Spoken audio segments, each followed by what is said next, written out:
There's time for everything. A time to make promises and a time to assess scorecard. What would you want to be remembered for? Promises fulfilled or broken promises? President Buhari's spokesperson, Femi Adesina, recently informed Nigerians that Buhari is leaving Nigeria better than he met it. Buhari is leaving, oh. I beg, I want to ask, was this statement made against the backdrop of the comfort he's enjoying in the presidential villa or against the promises Buhari made in 2015? Anyway, don't blame them. They forget so soon that manifestos are the oil with which the yam of governance is eaten and must not be adulterated. But since they don't adulterate them and don't forget, let's remind additional of Buhari's promises in 2015. Buhari promised to ban political government officials from going abroad for medical treatment. But he himself and most of his ministers, including the president-elect, they japa regularly for medical tourism every now and then. He promised to introduce national gender policy and offer 35% appointment to women. But anyway, instead of 35%, they offer 35 women political appointment. After all, 35, not 35. Voice is scam. Creation of 3 million jobs per annum. At least by 4 years, it would have been 12 million jobs. And in 8 years, 24 million jobs, including employment scheme where 740,000 graduates across the 36 states of the Federation and the FCT. Sorry, I forgot they created jobs like kidnapping, banditry, herdsmen invasion of Benue villages. So, after all, Femi might be right. Quite disheartening though. But unemployment in Nigeria today is at about 30% or more from the 18% they met it. Go and verify from the Nigerian Bureau of Statistics. Apologies to Peter Obi. The revival of our steel industry, Jakarta and Alaja, was at least another promise. But you know they only revive the steel industry in their APC constitution. They also promised the creation of social welfare program where a minimum of 5,000 naira will be paid to 25 million poorest of the poor and most vulnerable in Nigeria, including our unemployed graduates. Even though we remember that the VP, Professor Yomi Oshibanjo, they share money for market, CBN gave loan to farmers. Don't ask me if they are paid back. And government has borrowed another $800 million to share, $800 million to share to Nigeria. I will leave you, the listeners, to score them on this one, whether they fulfill the promise. How about the promise of building one of the fastest growing economy in the world with a real GDP growth average of 10% per annum? Well, unfortunately, the country today is one of the poorest countries in the world with our take-home pay unable to take anybody home. And prices of goods and services are outside the reach of the common man. Anyway, what do detractors like me know? After all, Femi Adesina say Nigeria is better. They also promised to increase our electricity generation, transmission and distribution to at least 20,000 megawatts within 4 years and an increment of 50,000 megawatts within 8 years with a view to achieving 24 hours uninterrupted supply. Anyway, I don't talk anything about this one.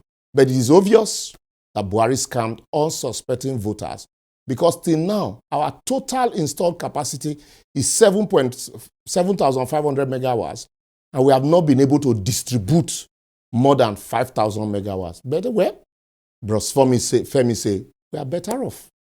We hope so.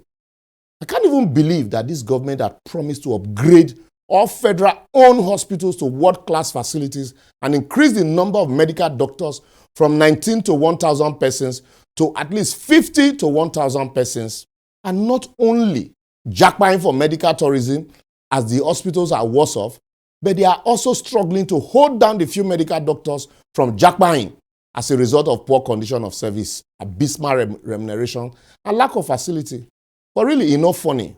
You couldn't increase the numbers you met, yet you are still unable to keep the few ones available. And yet, Femi believes we are ungrateful for saying we are not better off. Anyway, Goodluck Jonathan will be laughing by now. We are all crying. Buhari is leaving. Oh. How about the promises of creating 2 million homeowners in their first year in office and then subsequent 1 million homeowners annually?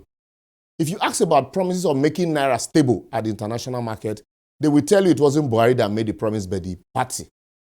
But they made the Naira at 199 to $1 on the May 25th, 2015. Today, it is hovering between 740 and 745. and our CBN governor is busy chasing Aboki FS or hoarding Naira note. Which juju push us into this one chance? Oh, sorry, Bros Femo, no vessel, we are better off. On serious bunch. The unkept promises, plentiful, including amending the constitution to remove immunity for governors and president, providing full disclosure to the media of all government contracts above 100 million naira prior to award and during implementation, creation of commodity board to ensure best practices for selected crops. At least I know that one. I listened to Oshibanjo.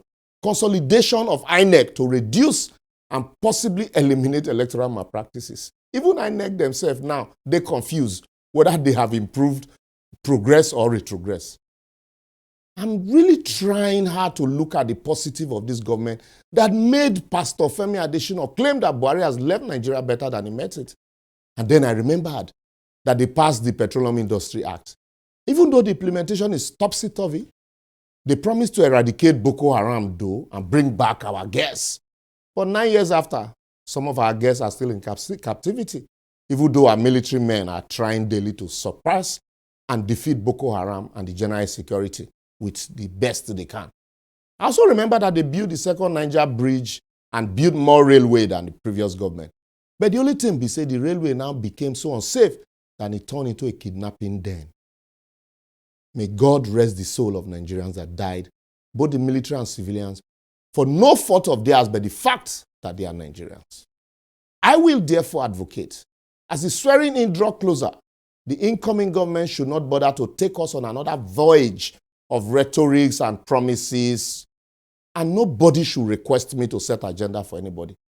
Let them just start from the party, not just start from the party manifestos, but from the unkept promises of APC and Buhari government that Nigerians subscribed to pre-2015, but ended up as weapon of mass deceit by APC and Buhari. Once they do that, at least we'll start on a good trajectory. That's all for today. Until next week, when we come your way, keep the faith by kindly checking out our various social media platforms shown on your screen for previous episodes. Remember, you can't force peace. Just ensure we all have equal right and justice, and we all have peace. See you next week.